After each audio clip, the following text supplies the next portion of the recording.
Hello and welcome. This is my wife Mary and I'm Ed, and we are Branch Davidian Seventh-day Adventists. We're excited you're joining us today.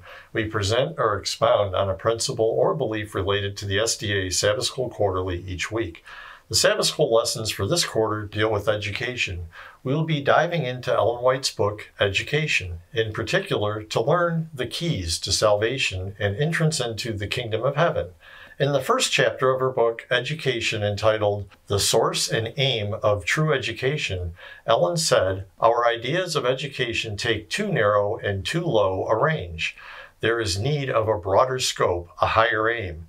True education means more than the pursuit of a certain course of study. It means more than a preparation for the life that now is. It has to do with the whole being and with the whole period of existence possible to man. It is the harmonious development of the physical, the mental, and the spiritual powers. It prepares the student for the joy of service in this world and for the higher joy of wider service in the world to come." So obviously, salvation entails more than a superficial knowledge about the death and resurrection of Jesus. It requires the harmonious development of the physical, the mental, and the spiritual powers, which will prepare us for service in this life and service in the world to come. When Paul said to work out your salvation with fear and trembling in Philippians 2:12, he was speaking of the effort we need to engage in to achieve the same mindset as Jesus, Philippians 2:5. And this, as we will see, is gained by true education. Ellen White continues, "In order to understand what is comprehended in the work of education, we need to consider both the nature of man and the purpose of God in creating him. We need to consider also the change in man's condition through the coming in of the knowledge of evil, and God's plan for still fulfilling his glorious purpose in the education of the human race."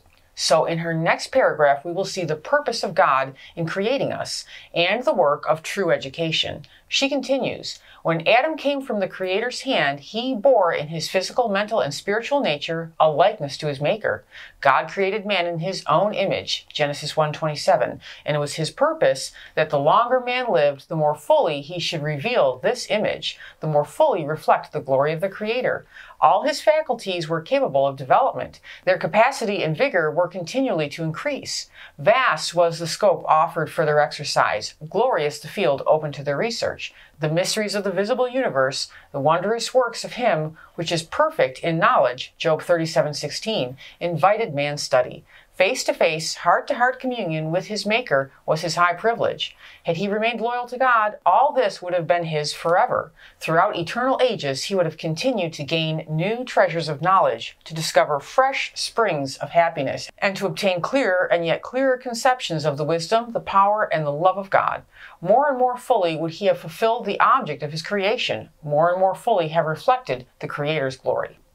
So we will continually see these three aspects of God's likeness that are to be developed by education: the physical, mental, and spiritual nature.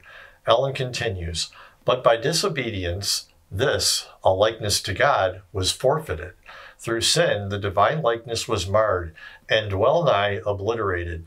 Man's physical powers were weakened, his mental capacity was lessened, his spiritual vision dimmed. He had become subject to death, yet the race was not left without hope. By infinite love and mercy, the plan of salvation had been devised, and a life of probation was granted, to restore in man the image of his Maker, to bring him back to the perfection in which he was created, to promote the development of body, mind, and soul, that the divine purpose in his creation might be realized. This was to be the work of redemption. This is the object of education, the great object of life." So the ultimate work of redemption is to bring us back to the image of our Maker, and this is done through true education. Ellen said that the plan of salvation involved a period of probation granted in order to restore man to the likeness of God by true education. Ellen continues, "Such an education provides more than mental discipline. It provides more than physical training. It strengthens the character so that the truth and uprightness are not sacrificed to selfish desire or worldly ambition. It fortifies the mind against evil. Instead of some master passion becoming a power to destroy, every motive and desire are brought into conformity to the great principles of right. As the perfection of his character is dwelt upon, the mind is renewed and the soul is recreated in the image of God." Basically, true education will give us the mind of Christ. This last paragraph of the first chapter reads, "He who cooperates with the divine purpose in imparting to the youth a knowledge of God and molding the character into harmony with His does a high and noble work. As he awakens a desire to reach God's ideal, he presents an education that is as high as heaven and as broad as the universe, an education that cannot be completed in this life, but that will be continued in the life to come, an education that secures to the successful student his passport from the preparatory school of earth to the higher grade, the school above." True education secures our passport from the prep school of earth to the higher grade, the school above. Without education, we have no hope of attaining a godlike character and being fit for heaven. Because of this, we definitely need to have a good understanding of what true education is, so we can activate its principles in our lives and achieve the renewing of our minds, so our souls can be recreated in the image of God. In this series, we'll be learning the principles of true education given by God to Ellen White concerning our salvation and fitness for this life and the next. Stay tuned.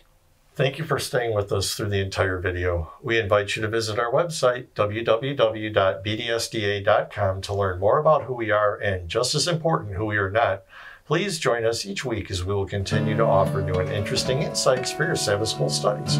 God bless. Many blessings.